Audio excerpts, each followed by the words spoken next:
என்னென்னா முதலமைச்சர் வந்து வண்டி ஓட்டுற மாதிரி அதில் வந்து சிங்காரி சரக்கு நல்ல சரக்கு ஒரு பாட்டு, அதுக்கப்புறம் இன்னும் கொஞ்சம் அண்டாவை எத்தணும் அந்த மாதிரி ஏதோ ரீமிக்ஸ் மாதிரி ஒரு பாட்டு. முதல்வர் விஜய் மாதிரி இருக்கிறார் ஓட்டுறவர், அவரே காரை ஓட்டி சொன்னார்னு மது பாட்டில் மாதிரி ஒரு கப்பில் மது அடி அருந்துற மாதிரி இது போட்டு அனுப்பி விட்டுருக்கோம்.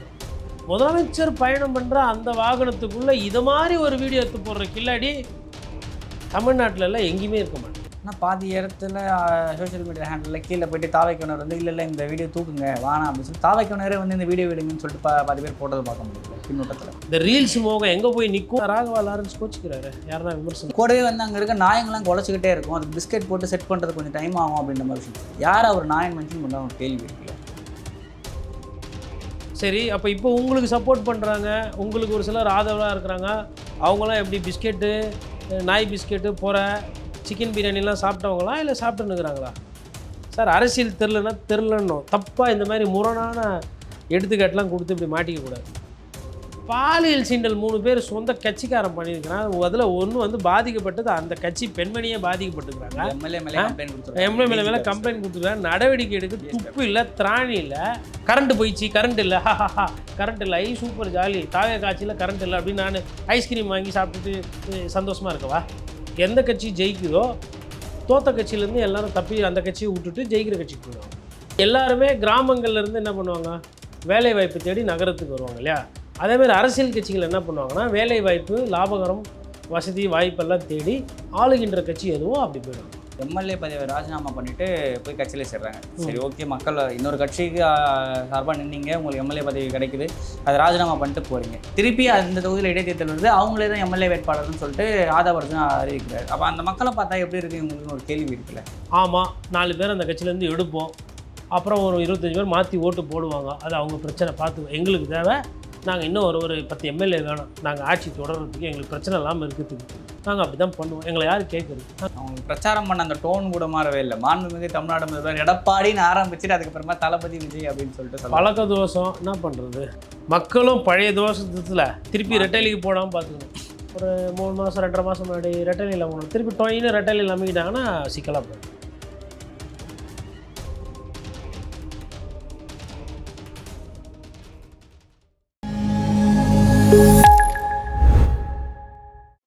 நமக்கு ஆரோக்கியம் தரும் விஷயம் எல்லாமே சுத்தமா தான் இருக்கணும். லயன் அரேபியன் டேட்ஸ், இப்போ அது லயனா பிரீமியம் டேட்ஸ். நாதஸ்நேயர்களுக்கு வணக்கம். அரசியல் பல பரபரப்பான கட்டங்களை நோக்கி நகர்த்து கொண்டு வருகிறது. அது குறித்து உரைக்க மூத்த பத்திரிகையாளர் திரு கோட்டீஸ்வரன் அவர்கள் நம்மோட இணைந்திருக்கார். வணக்கம் சார். வணக்கம், நேயர்களுக்கு அன்பு வணக்கம். சார், அதிமுகவிலிருந்து பலர் வந்து விலைக்கு வந்து பார்த்தீங்கன்னா தாவை கலந்துட்டு இருக்காங்க. நேற்று வந்து 20,000 பேர் 30,000 பேர் வந்து பார்த்தீங்கன்னா முதலாநகரத்தில் இணைஞ்சு தான் வந்து தகவல் வந்து வந்திருக்கு. இது எதை காட்டுது? அதிமுகவோட பலவீனத்தை காட்டுதா, இல்லை எல்லா கட்சிகளும் புதுசாக ஆட்சி அமைக்க உடனே வந்து கட்சி மாறுறது சாதாரண விஷயம் தான் அப்படின்ற மாதிரி விஷயங்கள் நம்ம எடுத்துக்கணும்? எது கட்சி ஜெயிக்குதோ, எந்த கட்சி ஜெயிக்கிறாங்களோ அந்த கட்சிக்கிட்ட எல்லாரும் போய் சேர்ந்துடுறதுன்னு ஒரு எனக்கு தெரிஞ்சு நான் புஸ்தகத்துலலாம் படித்தது, நானாக பார்த்தது ஒரு 20 வருஷமாக பார்த்துக்கிட்டு இருக்கிறேன். அதாவது 23 வருஷமாக பத்திரிகையாளராக கல்லூரி காலத்தில் இருந்தே பார்க்குறேன். எந்த கட்சி ஜெயிக்குதோ தோத்த கட்சியிலேருந்து எல்லாரும் தப்பி அந்த கட்சியை விட்டுட்டு ஜெயிக்கிற கட்சிக்கு போயிடுவாங்க. இது வந்து ஒன்றும் பெரிய ராக்கெட் சயின்ஸ்லாம் கிடையாது.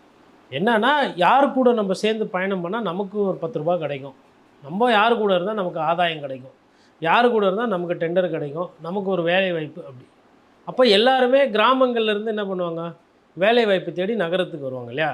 அதேமாதிரி அரசியல் கட்சிகள் என்ன பண்ணுவாங்கன்னா வேலை வாய்ப்பு, லாபகரம், வசதி வாய்ப்பெல்லாம் தேடி ஆளுகின்ற கட்சி எதுவும் அப்படி போயிடும். அப்போது தோத்த கட்சி வந்து கிராமம் ஆகிடும், ஜெயிக்கிற கட்சி நகரம் ஆகிடும். அதுதான், அதாவது கிராமத்துலேருந்து எப்படி மக்கள் வேலை வாய்ப்பு தேடி நகரம் செல்கிறார்களோ அது மாதிரி தோத்த கட்சியிலேருந்து வேலை வாய்ப்புகள் தேவைகளை பூர்த்தி செய்வதற்கு ஆளுகின்ற கட்சிக்கு போவாங்க. அது அப்படியே வெளிப்படையாக சொல்ல முடியாதுல்ல, இப்போ நம்ம சொல்கிற மாதிரி. அதனால் அதற்கு வந்து மக்களுக்காக சேவை செய்யறதுக்கு போகிறோம், அப்புறமா ஜனநாயகத்தில் அவங்களுக்கு அதிகமாக ஓட்டு போட்டாங்க, அதுக்கப்புறமா வந்து எனக்கு வந்து இப்போ இருக்கிற கட்சியில் எனக்கு வந்து அந்த பொதுச் செயலாளர் மூஞ்சி பிடிக்கல, எனக்கு அந்த கொள்கை பரப்பு செயலாளர் வந்து அவர் வாய் பிடிக்கல அப்படின்னு எதனா ஒரு காரணத்தை சொல்லிவிட்டு, காரணம் கொஞ்சம் யதார்த்தமாக இருக்கிற மாதிரி இருக்கணும், ஒரு காரணத்தை சொல்லிவிட்டு நீங்கள் விளக்கம் கேட்குறதுக்கு முன்னாடி அவங்க அங்கேருந்து தப்பிச்சு ஓடி போயிடும். அதுதான், இதுதான் அரசியல். நீங்கள் சுருக்கமாக சொன்னால் அவ்வளோதான். இதனால் வந்து பெருசாக வந்து தாவேக்காவுக்கு வந்து இப்போ இவர்கள்லாம் போய் சேர்ந்ததுனால இப்போது 35 விழுக்காடு வாக்குகள் வாங்கினாங்க. இப்போ இவங்கெல்லாம் போய் சேர்றதுனால 60 விழுக்காடு வாக்கு ஆகாது. அது குறையிறதுக்கும் வாய்ப்பு இருக்குது. ஏன்னா போய் சேர்றவங்களோட தரம் அப்படி, அவங்க போய் விதைக்க போகிற விஷயங்கள் அப்படி. அவங்க நான் முன்னாடியே சொன்ன மாதிரி ஒரு லாப நோக்கத்தோடு தான் போகிறாங்க. வருகின்ற உள்ளாட்சி தேர்தலில் இந்த மாதிரி போகிறவங்களுக்கு நிறைய பேருக்கு சீட்டு கொடுக்கல, அதாவது மேயரு, சேர்மனு, இல்லை வார்டு சேர்மனு, ஜோனல் சேர்மனு, அது மாதிரி பதவிகள்லாம் கொடுக்கல அப்படின்னா அதில் நிறைய பேர் அதிருப்தியில் இருப்பாங்க. அப்புறமா திருப்பி மறுபடியும் அடுத்த தேர்தல் வரும்போது வேற எங்கன்னா போகலாமான்னு பார்ப்பாங்க. போன வாரம் சேர்ந்த ஒருத்தர் இந்த வாரம் வந்து பார்த்தீங்கன்னா நான் வந்து அரசியலை விட்டே விலகுறேன்னு அனௌன்ஸ் பண்ணியிருக்காரு. அதிமுகவை சேர்ந்த முன்னாள் எம்எல்ஏ கோவிந்தசாமி அவர்கள்.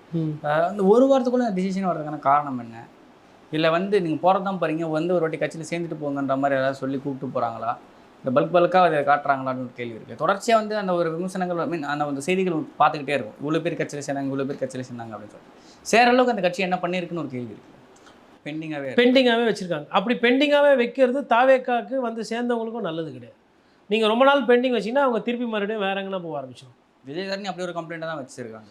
பாஜக வந்து எனக்கு ரொம்ப நாளாக எந்த ஒரு பணியுமே தரல, அதனால வந்து நான் தாவேக்கா வந்துருக்கேன் அப்படின்னு சொல்லி. யார் சொல்கிறாங்க? Vijayadharani. Congress MLA post resign பண்ணிட்டு பாஜகவில் சேர்ந்த விஜயதரணி அவர்கள் இப்போ பாஜகவில் இருந்து வந்து தாவேக்காவில் சேர்ந்துருக்காங்க. ரொம்ப நல்ல முடிவுகள். அதாவது அரசியலில் வந்துங்க 3 விதமாக பண்ணலாம் அரசியல். ஒன்று கௌரவத்துக்கு அரசியல் பண்ணுறது. இப்போ உதாரணத்துக்கு ஐயா வசந்தகுமார் இருந்தார். அவர் வந்தெல்லாம் கௌரவத்துக்கு அரசியல் பண்ணார். அதாவது அந்த கௌரவத்துக்கு பின்னாடி என்னென்னா, நாங்குநேரியில் போனால் 4 பேர் நம்மளை பார்த்து வணக்கம் வைக்கணும். திருநெல்வேலியில் அண்ணன் வந்துட்டார், வசந்தகுமார் அண்ணன் வந்துட்டார். அப்புறம் தூத்துக்குடியிலேருந்து யாரோ 4 பேருக்கு பையனுக்கு வேலை வேணும், இல்லை வந்து அந்த கம்பெனியில் சொல்லி விடுங்க, இல்லை அப்புறம் ஒரு பத்திரிகையாளர் போய் சார் மார்ச் மாதம் வந்துச்சு, எனக்கு விளம்பரம் இல்லை, பற்றாக்குறையாக இருக்குது, கொஞ்சம் விளம்பரம் கொடுக்க சொல்லுங்கள் அப்படின்னா அவர் கொடுப்பார். அது கௌரவமான ஒரு அரசியல். அது ஆரம்ப காலகட்டத்தில் அவர் இத்த பண்ணார் அத்தை பண்ணார் சொல்லக்கூடிய காங்கிரஸ் தலைவர்களும் இருக்கிறாங்க. பட் கடைசி காலத்தில் நான் பார்த்த பொழுது பண்ணாங்க அந்த மாதிரி ஒரு அரசியல். அதுக்கப்புறமா வந்து ஐயா சேகர் பாபு ஒரு எடுத்துக்காட்டு. அது வந்து எப்படின்னா ஒரு பில்டப் அரசியல். போகிற இடத்துல ஒரு 100 பேரை கூட்டின்னு போகிறது, 100 பேரை கூட்டின்னு வர்றது, இங்கே ஒரு கூட்டம் போடுறது, ஒரு 10 பேரை பேச வைக்கிறது, பார்க்கும்போதெல்லாம் பாபு பாபு பாபு பாபுன்னு. கட்சியில் பார்த்தா ரிசல்ட்டு பார்த்தா முதலமைச்சர் வேட்பாளர் முதலமைச்சருக்கு தோது போய்டார் ரிசல்ட்டு. இது பில்டப் அரசியல். இது ஒன்று. 3வது, நான் பெருசாக எதுவும் பண்ண மாட்டேன், ஆனால் தலைமை வந்து எனக்கு பதவி கொடுக்கணும், தலைமை வந்து எனக்கு சீட்டு கொடுக்கணும், தலைமை வந்து என்னை அங்கீகரிக்கணும், அப்படி இல்லைன்னா நான் வேறு கட்சி போய் சேர்ந்துடுவேன். இந்த 3வது அரசியல். இந்த 3வது அரசியல் இருக்கு இல்லைங்களா, இதுதான் வந்து நிறைய பேர் இப்போ பண்ணுறது. இப்போ பில்டப் பண்ணுற அரசியல்வாதி அங்கேயே இருந்து பில்டப் பண்ணிக்கினே இருப்பாங்க. ஒரு நாள் தான் தலைமைக்கு தெரியும் இது பூரா பில்டப் அப்படின்னு. அது ஒன்று. அது தோத்துரு. அதுக்கு முன்னாடி நான் ஒரு அரசியல் சொன்னேன், ஒரு கௌரவமாக கண்ணியமாக பண்ணுற அரசியல். அது ஒன்று. ஸோ அதுவும் கௌரவமாக கண்ணியமாக பண்ணுறவங்க வயசாகி போச்சுப்பா, இதுக்கு மேலே நான் எதுக்குப்பா கட்சி மாறணும், இல்லை இதுக்கு மேலே நான் மாறி நான் வந்து கம்யூனிஸ்ட்காரன், அன்றைக்கும் கம்யூனிஸ்ட்காரன் இன்றைக்கும் கம்யூனிஸ்ட்காரன். இப்போ ஐயா வீரபாண்டி இருக்கிறாரு, அவரை போய் அமைச்சர் ஆகுங்க அப்படின்னா, இல்லை நான் வந்து வேறு கூட்டணியில் இருந்து அப்புறம் போயிட்டு நான் எம்எல்ஏவோட இல்லை நான் எதுக்கு ஆகணும் அப்படின்ற மாதிரி ஒரு நிலைப்பாடு இருக்கும். இப்போ ஐயா சண்முகத்தை போயிட்டு நீங்கள் வந்துட்டு இல்லைங்க நீங்கள் வந்து நீங்களாம் முக்கியமாக ஒரு பதவிக்கு வரணும் அப்படின்னா, இல்லை தோழர் அது நான் வந்தால் சரியாக இருக்காது, 4 பேர் அதை ஒரு மாதிரி பேசுவாங்க, ஏதோ எனக்குன்னு பண்ணிக்கிற மாதிரி இருக்கும், அது எங்கள் கட்சிக்கும் சரி எனக்கும் சரி. அது கம்யூனிஸ்ட்காரங்க யோகியமாக இருக்கிறதுக்கு ரொம்ப முக்கியமான காரணம் அவங்க வீட்டில் இருக்கிற லேடிஸு, இல்லை வீட்டில் இருக்கிற குடும்பஸ்தர்கள். இது வேணும் அது வேணும், அப்படி அந்த அரசியல்வாதியை பாரு, இந்த அரசியல்வாதி பாரு, இத்தை வேணும் அத்தை வேணும், நோய் நோய் நோய் நோயின்னு பிடுங்கிறது கிடையாது. அவங்களும் உஷாராக அந்த மாதிரி ஆசைகள் குறைவாக இருக்கிற ஆள்களாக பார்த்து தான் தேடி திருமணம் பண்ணிக்கிறது உஷாராக, இல்லை முடிஞ்ச அளவுக்கு பார்த்து இருக்கிறது. நான் சொல்கிறது நான் வந்து ஒரு பை அண்ட் லார்ஜ் நிறைய பேர் இன்னமும் அந்த மாதிரி ஒரு எடுத்துக்காட்டான ஒரு அரசியல் பண்ணுறேன். அப்போது எதுக்கு சொல்ல வரேன்னா, இந்த அரசியல்லாம் தாண்டி அந்த 3வது சொன்ன பாருங்கள், அந்த அரசியல் என்னோடய தேவைக்கு என்னோடய ஆசைக்கு என்னோடய விஷயத்துக்கு பண்ணக்கூடிய அரசியல்வாதிகள் தான் இந்த கொத்தாக போய் சேரும். 45 நாள் ஆகலை, 45 நாளில் நீங்கள் என்ன அப்படியே புரட்சியை பார்த்துட்டீங்க, மாற்றத்தை கண்டுபிடிச்சிட்டிங்க. வாஸ்கோட காமா போய் அப்படியே அமெரிக்காவை கண்டுபிடிச்சிட்டாரு, நீங்கள் அது மாதிரி என்ன இப்போ கண்டுபிடிச்சிங்க அப்படி சாரசாரியாக போய் சேர்றதுக்கு? அப்போ ஆதாயத்தை நோக்கி நீங்கள் பயணம் செய்யுங்க, அவ்வளோ. எம்எல்ஏ பதவியை ராஜினாமா பண்ணிவிட்டு போய் கட்சியில் சேர்றாங்க. சரி ஓகே, மக்கள் இன்னொரு கட்சிக்கு சார்பாக நின்னீங்க, உங்களுக்கு எம்எல்ஏ பதவி கிடைக்குது, அதை ராஜினாமா பண்ணிட்டு போகிறீங்க. திருப்பி அந்த தொகுதியில் இடைத்தேர்தல் வருது, அவங்களே தான் எம்எல்ஏ வேட்பாளர்னு சொல்லிட்டு ஆதவ அர்ஜுனா அறிவிக்கிறார். அப்போ அந்த மக்களை பார்த்தா எப்படி இருக்குது இவங்களுக்குன்னு ஒரு கேள்வி இருக்குல்ல. அதே எம்எல்ஏ தானே அவங்களும் அங்கேயும் இருந்துருக்க போகிறாங்க, அதே பணி தானே அங்கேயும் செஞ்சுருக்க போகிறாங்க. இங்கே செஞ்ச எம்எல்ஏ பதவி அங்கே செஞ்ச வேறு ஏதாவது பதவியின் பேரை மாறப்போதா என்ன? அப்போ இதுக்கான விஷயங்கள் வந்து ரொம்ப மக்கள் வந்து அதாவது என்னென்னா, மக்கள் வந்து கேள்வி கேட்பாங்க, மக்கள் வந்து மாறுவாங்க அப்படின்லாம் நம்ம தான் அவ்வளோ அதீதமாக இது பண்ணிக்கிறோம். இவங்க என்ன பண்ணுவாங்கன்னா ஒரு வீடியோ ஒரு 2 வைப்ஸு 2 பாட்டு போட்டு பார்த்தீர்களா அப்படின்னு சொல்லி போட்டுருவாங்க. பிளாஸ்ட்டுன்னு போட்டு சரி பார்க்குறதுக்கு நல்லா இருக்குதுல்ல. இப்போது விஜய் சார் இது பண்ணுறது சரியா அப்படின்னு கேட்டால் உதயநிதி கரெக்டா? அடுத்த கேள்வி. உதயநிதி அவர்கள் கரெக்டுன்னு யார் சொன்னாங்க? எடப்பாடி பழனிசாமி ஒழுங்கா? அடுத்து ஐயா ஒரு விஷயம், உங்களை பற்றி கேள்வி கேட்கும்போது நீங்கள் என்ன செய்கிறீங்கன்றது தான் அங்கே பொருள். அவங்க பரவாயில்லையா இவங்க பரவாயில்லையான்னு அவங்கள கை காட்டிட்டு அவங்கள மாற்றன்னு அவங்கள கை காட்டி நீங்கள் மாற்றன்னு சொல்லிட்டு நீங்களும் அதே தானே பண்ணுறீங்கன்னா பதில் கிடையாது. அப்போ இது மடைமாற்ற அந்த அரசியல் தான் பண்ணுறாங்க. அதனால் மக்கள் வந்து அந்தளவுக்குலாம் கூர்ந்தெல்லாம் வந்து இது பண்ண போகிறதில்ல. அவங்கள பொறுத்தவரை என்னென்னா திமுகவுக்கு வாய்ப்பு கொடுத்தோம், அதிமுகவுக்கு முன்னாடி போட்டோம், விஜய்க்கு ஒரு வாட்டியை போடுவோம் அப்படின்னாங்க. திருப்பி இந்த தேர்தல் 5 வருஷம் விஜய் அவர்கள் முடித்ததுக்கப்புறமா என்ன பண்ணுவாங்கன்னா அவருக்கு மெஜாரிட்டி கிடைக்கல, அவரு நினச்ச ஒரு தமிழ்நாடை உருவாக்க முடியல, எங்கள் விஜய் அண்ணா பாவம், அவருக்கு வந்து இந்த கம்யூனிஸ்ட் கட்சியெல்லாம் வந்து கஷ்டம் கொடுத்துச்சு, அப்புறம் திரும்ப வந்து மாற்றி பேசினார், அது மாதிரி எதனா ஒரு வியூகத்தை ஒன்று அமைச்சு அதை இது பண்ணி இந்த முறை 200 சீட்டு எங்களுக்கு போடுங்க. ஏன்னா அவங்க 200ன்னு கேட்கல, அதாவது எடப்பாடி பழனிசாமி 210ன்னாரு, ஐயா ஸ்டாலின் அவர்கள் 200ன்னாரு, இன்னும் விஜய் சார் அதை கேட்கலல்ல. அதனால் தனி மெஜாரிட்டி 200ன்னு கேட்டு அவங்க அதுக்கு 5 வருஷம் கழிச்சு திருப்பி அதுக்கு உண்டான பிரச்சாரத்தை பண்ணுவாங்க. இப்போ அமெரிக்காலெலாம் பார்த்தீங்கன்னா ட்ரம்ப் தொப்பி விற்றுட்டுருக்காங்க, இவ்வளோ டாலர்ஸ் போட்டு சிவப்பு கலர் தொப்பி டொனால்ட் ட்ரம்ப். அதாவது 2 வாட்டி ஆட்சியில் இருந்தாச்சு. அமெரிக்க சட்டம் என்ன சொல்லுதுன்னா 2 வாட்டிக்கு மேலே யாரும் இருக்கக்கூடாதுன்னு சொல்லுது. ஆனால் அவருக்கு ஒரு ஆசை, யாருக்கு? ஐயா ட்ரம்ப்புக்கு இன்னும் அயில் போங்க ஆட்டம் ஆடி இன்னும் ஒரு வாட்டி காஜா ஆடி இன்னும் ஒரு 4 வருஷம் இருக்கலாமா அப்படின்றதுக்கு அதுதான் சட்டத்தை மாற்ற முடியுமா, அரசியலை நாசம் பண்ண முடியுமான்னு முயற்சி பண்ணுறாரு. அது மாதிரி அரசியலில் வந்துட்டு அரசியல்வாதிகளோட அந்த ஆசை இருக்குது இல்லைங்களா, அதற்கு வந்து எண்டு கார்டே கிடையாது. அதனால் இப்போ 118 வந்தும் கூட இவங்க என்ன பண்ணாங்க, 4 எம்எல்ஏவை வந்து ராஜினாமா பண்ண சொல்கிறது, அப்புறம் திருப்பி அவங்களே நிற்கிறது. அப்போ மக்கள் பார்த்தா எப்படி இருக்குது, மக்கள் என்ன நினைப்பாங்க அப்படின்னா, நான் அப்படியெல்லாம் பேசிகிட்டு இருந்தேன். நான் ஒரு காலத்தில் நீங்கள் கேட்குற மாதிரி தான் நான் பேசிகிட்டு இருந்தேன். ஒரு வருஷம் 2 வருஷம் முன்னாடி ரொம்ப சிந்தித்து செயல்படுவார்கள், அறிவுபூர்வமாக வாக்களிப்பார்கள். அப்போ பர்ஃபார்மன்ஸை விட எக்ஸ்பெக்டேஷனில் ஓட்டு போடுறாங்க, இவர் நல்லா செய்வார் அப்படின்ட்டு ஓட்டு போடுறாங்க. சரி, அந்த நம்பிக்கை நம்ம போய் என்னத்தை சொல்கிறது. அதனால் இந்த இடைத்தேர்தலில் கூட நிறைய பேர் ஓட்டு போடுவாங்க. அது வெற்றி வாய்ப்பு எப்படி இருக்குன்றது எதிர்க்கட்சிகளோட அணுகுமுறையை வைத்து இருக்குது. பட் பை அண்ட் லார்ஜ் ஆளுகின்ற கட்சிக்கு இருக்குது. சார் இதெல்லாம் கூட நீங்கள் இந்த ஜனநாயக கேள்வி என்ன யார் கேள்வி கேட்குறது? என்ன நான் ஜெயிச்சிட்டேன், முதலமைச்சர் ஆகிட்டேன், எல்லாம் வாயில் கை வச்சுன்னு கம்முன்னு சுப். இந்த கிளாஸ் டீச்சர்லாம் சொல்லுவாங்கள்ல சுப் அப்படின்னா ஸ்டூடெண்ட்ஸ் அப்படியே கம்முன்னு, அந்த மாதிரி ஜெயிச்சாச்சு, 108 வந்தாச்சு, ஃபஸ்ட்டு 2 வருஷத்துலேயே நான் முதலமைச்சர் ரேஞ்சுக்கு வந்துட்டேன், உக்காந்துட்டேன். அப்புறம் என்ன அப்படி தான் பண்ணுவோம்.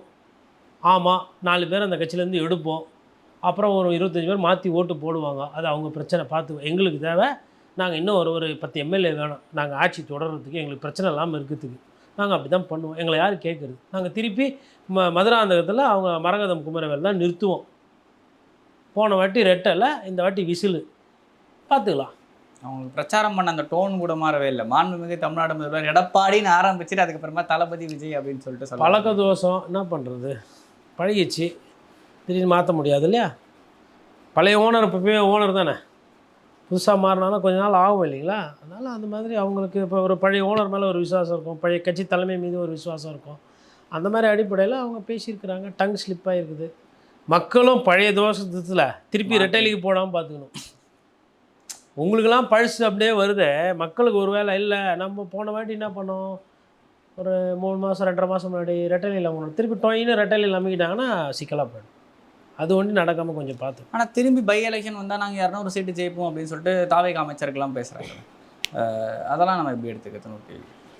அது ஜெயித்த உடனே நீங்கள் ஆட்சியில் உட்காராமல் அப்படி சொன்னீங்கன்னா ஓகே. இப்போ நீங்கள் பண்ணுறதெல்லாம் பார்த்துட்டாங்க ஜனங்க கொஞ்சம். அதனால் எனக்கு மெஜாரிட்டி வருன்றதுல நம்பிக்கை இருக்குது, 200 வருன்றதுல நம்பிக்கை இல்லை. ஏன்னா போன வாட்டி ரெஸ்லிங் அந்த ஆட்டம் ஆடும்போது நீங்கள் எங்கே பிடிப்பீங்க, எப்படி திருப்பீங்க, என்ன டாஸ் பண்ணுவீங்கன்னு தெரியாது திமுகவுக்கும் அதிமுகவுக்கும். இப்போது ஓரளவு கணிச்சிருப்பாங்க. அடடே பிரச்சாரம்லாம் பண்ணால் பத்தாது, வைப்பு போடணும். இன்றைக்கி காலையில் ஒரு காணொலி பார்த்தேன், 2-3 பேர் அனுப்பிச்சிருந்தாங்க. என்னென்னா முதலமைச்சர் வந்து வண்டி ஓட்டுற மாதிரி, அதில் வந்து சிங்காரி சரக்கு நல்ல சரக்குன்னு ஒரு பாட்டு, அதுக்கப்புறம் இன்னும் கொஞ்சம் அண்டாவை ஏற்றணும், அந்த மாதிரி ஏதோ ரீமிக்ஸ் மாதிரி ஒரு பாட்டு. முதல்வர் விஜய் மாதிரி இருக்கிறார் ஓட்டுறவர், அவரே காரை ஓட்டி சொல்கிறாருன்னு மது பாட்டில் மாதிரி ஒரு கப்பில் மது அடி அருந்துற மாதிரி இது போட்டு அனுப்பி விட்டுட்ருக்காங்க. இது 100% இது வந்து ஃபேக்கு, இது வந்து போலின்னு நான் நம்புகிறேன். ஏன் அப்படின்னா, ஃபர்ஸ்ட் ஆஃப் ஆல் வந்து விஜய் அவர்களுக்கு அதில் இருக்கிற பிரச்சனை தெரியும், அதில் இருக்கிற கான்செப்ட் தலைவலி தெரியும். இன்னொன்று, அவருக்கு பிடிக்குதுன்னா அவர் தனியாக இனிமையாக தனியாக சாப்பிட்டு போக போகிறாரு. அவருக்கு அந்த பழக்கம் இருக்குதா இல்லையான்னு எனக்கு தெரியாது. ஒன்று. ரெண்டாவது, எந்த முதலமைச்சர் ஆனவங்களும் இந்த மாதிரி விஷயத்த வந்து சீட்டில் ஓட்டிக்கிட்டு பண்ண மாட்டாங்க. ஏதோ ஒரு விபத்து ஆகிப்போச்சு, நாளைக்கு என்ன ஆகும்? ஒன்று. ரெண்டாவது. மூணாவது, முதலமைச்சர் பயணம் பண்ணுற அந்த வாகனத்துக்குள்ளே இது மாதிரி ஒரு வீடியோ எடுத்து போடுற கில்லாடி தமிழ்நாட்டில் எல்லாம் எங்கேயுமே இருக்க மாட்டான். ஒரு முதலமைச்சரை போய் நீங்கள் இந்த மாதிரி ஒரு வீடியோ எடுத்து போடுறீங்க, அது உண்மையாக இருக்குமே ஆனால் அவன் என்ன கெதி ஆவான்? அப்போ இதில் எதுவுமே உண்மை கிடையாது. ஆனால் அந்த காணொலியில் வந்து பார்த்தீங்கன்னா முன்னாடி பேட்ரோல் வண்டி போகிற மாதிரியான விஷயங்கள்லாம் நம்மளால் பார்க்க முடியல. என்ன இருந்தாலும் நான் என்ன சொல்கிறேன்னா, நீங்கள் ஐயா சொல்லுவாங்கள்ல, முற்பகலில் பிறருக்கு என்ன செய்கிறோமோ பிற்பகலில் தமக்கு தாமே வரும்னு நம்ம தாத்தா பெரிய தாத்தா பாடி வச்சுக்கிறாரு வள்ளுவ பெருந்தகை. அது வருது. நீங்கள் ஃபேக்காக விட்டிங்களா வீடியோ நரேட்டிவ் நிறைய இது மாதிரி, அவர் படிப்பாளி, அவர் சிந்தனையாளி, அவர் ஏழை, அவர் உண்மையிலே ஆட்டோ ஓட்டுறாரு, அதாவது ஆட்டோ கன்சல்டண்ட்டாக ஆட்டோ ஓட்டுறாருன்ட்டிங்க. 1 டிகிரி படித்தவரை 2 டிகிரி படித்தாருன்ட்டிங்க. கேஸுக்கிறதெல்லாம் மறைச்சிட்டிங்க. எல்லாம் போட்டு தப்பெல்லாம் பண்ணி நரேட்டிவ் செட் பண்ணி ஜெயிச்சாச்சு, வெற்றியும் பெற்றாச்சு. இப்போது நீங்கள் என்ன பண்ணீங்களோ அதையே உங்களுக்கு யாரோ திருப்பி பண்ணுறாங்கன்னு நான் நினைக்கிறேன். நான் சந்தேகப்படுறேன். ஆனால் பாதி இடத்துல சோஷியல் மீடியா ஹேண்டில் கீழே போய்ட்டு தாவைக்கோனர் வந்து இல்லை இந்த வீடியோ தூக்குங்க வேணாம் அப்படின்னு சொல்லி தாவைக்கோனரே வந்து இந்த வீடியோ விடுங்கன்னு சொல்லிட்டு பாதி பேர் போட்டதை பார்க்க முடியல பின்னூட்டத்தில். அதுதாங்க காலக்கொடுமை. இந்த ரீல்ஸ் மோகம் எங்கே போய் நிற்குன்றதை நான் சொல்கிறேன். தாவேக்கா இதை வந்து முன்னாடி மற்றவங்களுக்கு பண்ணாங்க, இப்போ நீங்கள் ஆட்சியில் இருக்கிறீங்க, உங்களுக்கு இதை பண்ணுவாங்க.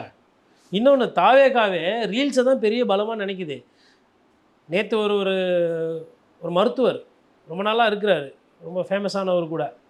அவர் சொல்கிறாரு, கவர்மெண்ட் ஹாஸ்பிட்டலில் உள்ளே வரும்போது ஒரு 2 இளைஞர்கள் வந்து எதனா எம்எல்ஏ வராங்க, மினிஸ்டர் வராங்கன்னா ரீல்ஸ் போகிறதுக்குன்னே வராங்க.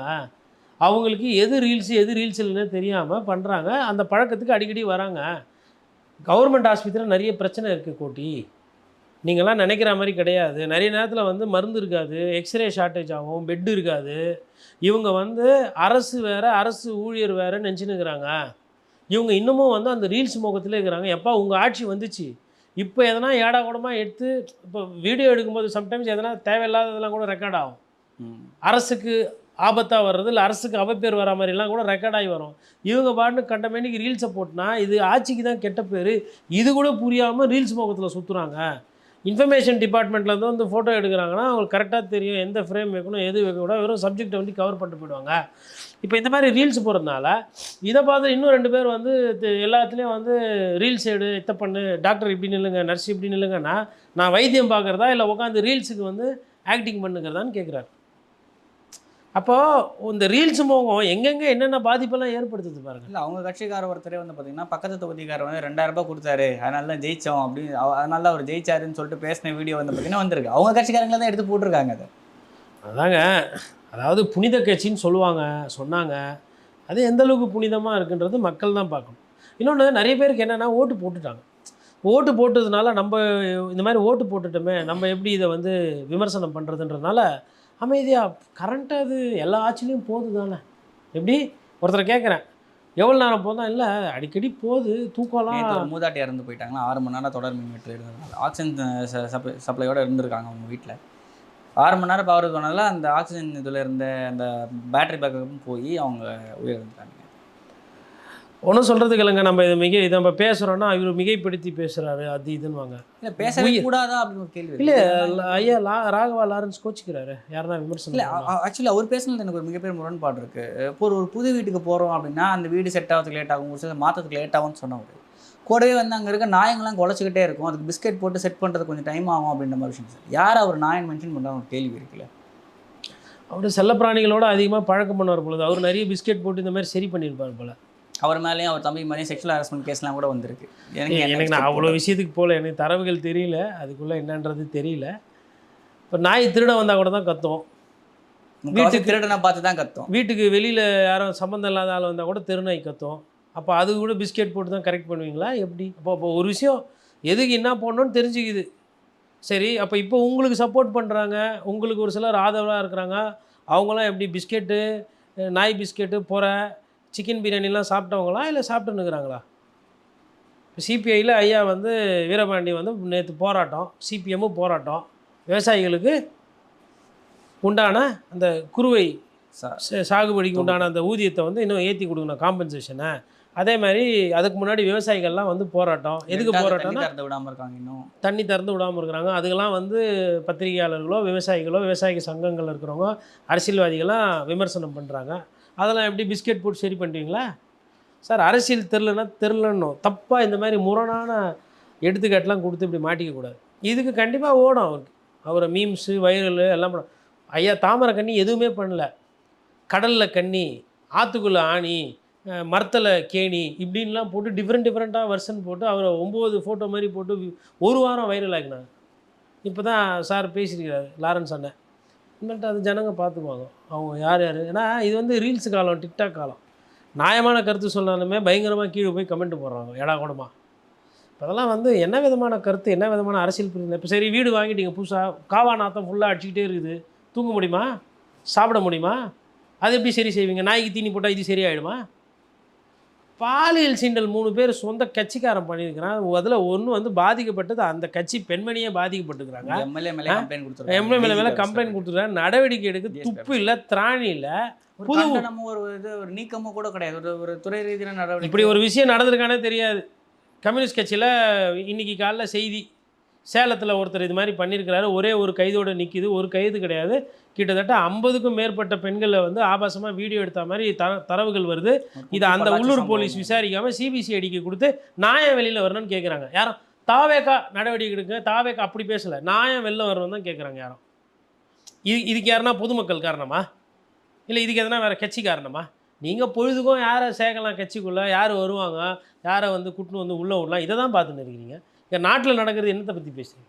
இல்லைன்னா இது மாதிரி யாருன்னா ஒரு நடிகரை கூட்டின்னு வந்து உங்களுக்கு முட்டு கொடுக்குறது இது மாதிரி பேச வைப்பீங்க. பண்ணதெல்லாம் பத்தலை, இது வேறு திருப்பி. இப்போ விமர்சனம் பண்ணக்கூடாதுன்னா இது என்ன இதுன்னு புரியல. நியாயமான விமர்சனம் கூட கூடாதா?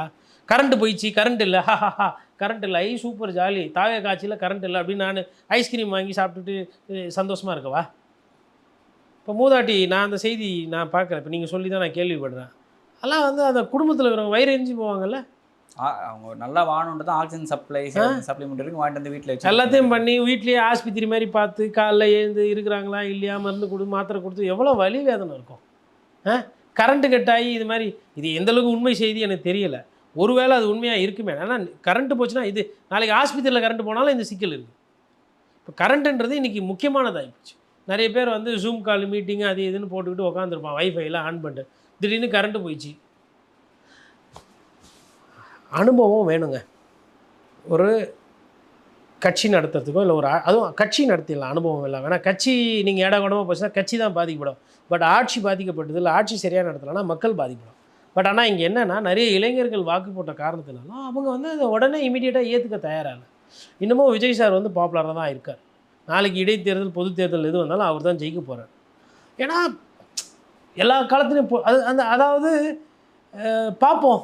நான் வந்து அவர் செய்வார் நான் நினச்சிட்டேன், நான் ஆசைப்படுறேன், அதனால் நான் அந்த வாய்ப்பை வந்து கொடுப்பேன், ஒரு டைம் கொடுப்பேன், அந்த மனநிலையில் இருக்கிறேன். அது கொஞ்ச நாள் ஆனால் தான் தெரியும். ஓகே சார், இவ்வளோ நேரம் உங்களோட பொண்ணான எங்களோட பகிர்ந்து. நன்றி.